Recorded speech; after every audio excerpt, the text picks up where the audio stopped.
Here are your patients for today. Please make sure you care for them properly. Miss Woods is in room 668 and is complaining of abdominal pain. Try to figure out what's causing her source of pain.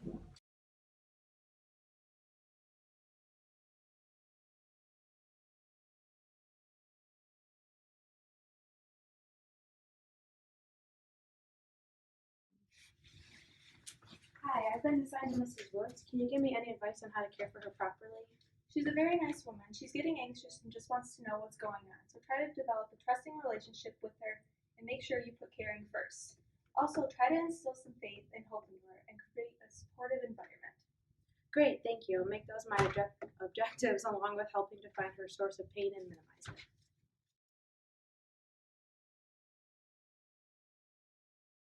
Hi, Mrs. Woods. I'm Jessica, and I'll be your nurse today. Is there anything I can get for you before we get started?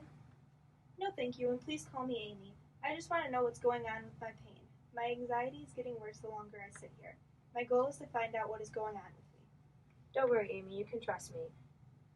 I'm going to do everything I can to figure it out. Thank you so much. I feel like I'm in the right hands. You are. Don't hesitate to ask me if you need anything at all. I'm here for you. Thanks, that means a lot. My anxiety is beginning to diminish already. No problem. That's what I'm here for. Now let's get started. Amy, when did you first start experiencing abdominal pain?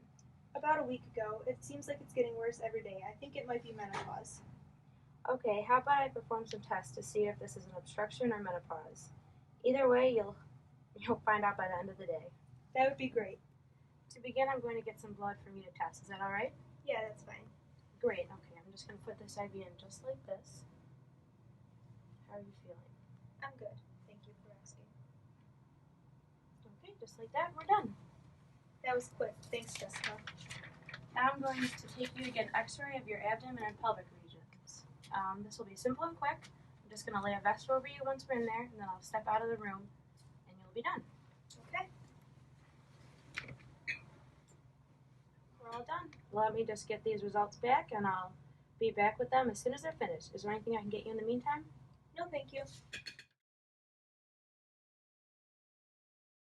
Go. I wonder when she's going to come back.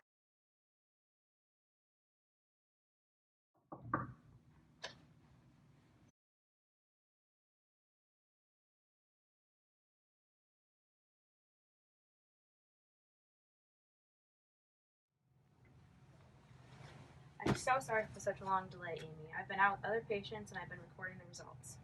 I've begun to feel like you have forgotten about me. But if you have the results back and you're ready to go, then I completely understand. I'm not your only patient. The results of the x-ray showed that there was no obstruction in your abdomen, which is good. However, your blood results show that you are pregnant, which has been what's causing your discomfort. I'm what? I'm 49 years old. I was expecting menopause, not pregnancy. Now, I understand that this may be shocking to you, Amy, but it is possible to get pregnant late in life. I will explain to you all your options. You may go through with the pregnancy, it is safe, or you may terminate. You're only a few weeks along, so either option is available. Termination is not an option for me and is against my faith. I'm going to keep the baby. I completely understand. I know you have 2 children in the past.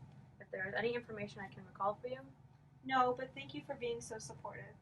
This may not have been what I expected, but I'm willing to take anything God throws at me. You can do anything you put your heart to. I'm glad we're able to find the source of your pain today.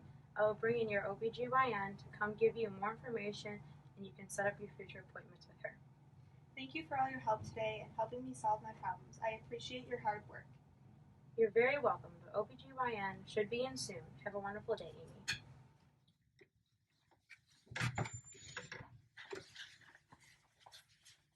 I'm glad I was able to help find Mrs. Wood's source of pain. I feel like I've gotten so close to her, though in this relationship it will be hard to say goodbye. It happens sometimes. Just realize that you've helped her all that you could, and you did a wonderful job. She'll be in good hands. Thanks, that helps. During the pre-interaction phase, the nurse got information from the previous nurse that was with the patient and also from medical charts. During the orientation phase, the nurse was able to get acquainted with the patient and build trust.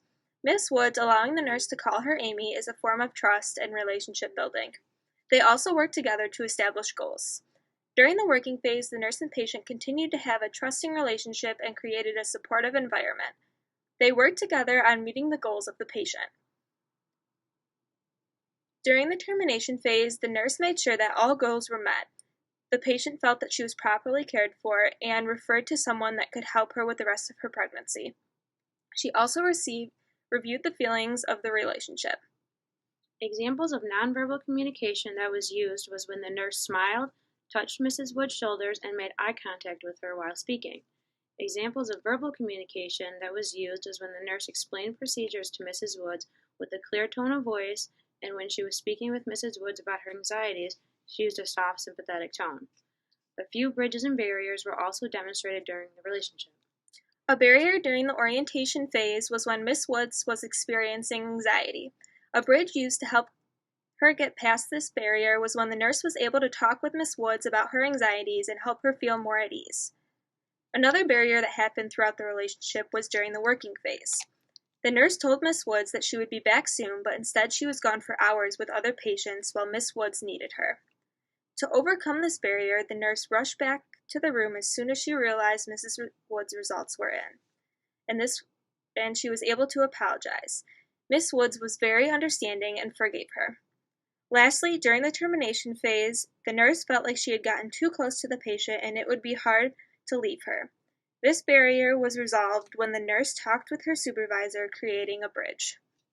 Watson's theoretical view on caring was displaced during this therapeutic relationship. Some examples that show how this view was used is when the nurse was able to develop a supportive environment and instill hope when the patient was talking about her faith and her feelings about terminating the pregnancy. The nurse was able to gain Mrs. Wood's trust right from the beginning, which made the entire relationship trusting. Lastly, the nurse was able to always put caring first with Mrs. Woods.